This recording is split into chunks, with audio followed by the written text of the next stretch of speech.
Why not?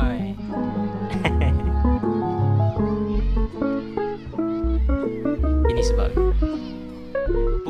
banyak perkara yang buat aku faham kenapa engkau runsing. Cuba ingat balik memori buat aku pening. Pasangan paling tulus selesa bila bersama, tapi kau nampak aku dah macam Jeffrey Dahmer. So jadi Dinda faham kenapa cinta makin hilang, kapal semakin karam. So jadi Dinda faham kenapa cinta makin gila. Aku minta maaf sebab minta maaf sebab minta maaf sebab minta maaf sebab maaf sebab minta maaf sebab minta maaf sebab minta maaf sebab minta maaf sebab aku sakitkan kau. Pernah lihat romantika drama yang di kaca TV, aku impi benda itu sampai jadi. Sanggup lakukan balik untuk rasai, geli aku dengar.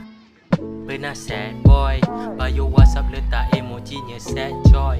BFP gambar hitam, update storynya malam, bawah caption tulis thinking about you all. Layan lagu apa? Lagu Mak Rempit ya. Bulu masih tak ada, tapi diri sudah rasa macam ia dewasa. Tapi bagaimana, mana aku tetap cuba. Aku tak sempurna, engkau hanya lihat, tak hulurkan tangan. Tapi bagaimana, aku macam mana? Maaf sebab minta maaf sebab minta maaf sebab minta maaf sebab minta maaf sebab sakitkan kau. Aku rasa aku dah jatuh cinta, boy.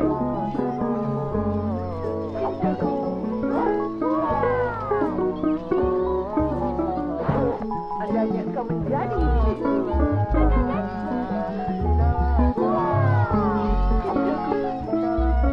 Tidak kesampaian. Aku rasa aku dah jatuh cinta, boy. Cinta apa? Ya, tak adalah. Andainya kau menjadi milikku. Sebab minta maaf sebab minta maaf sebab minta maaf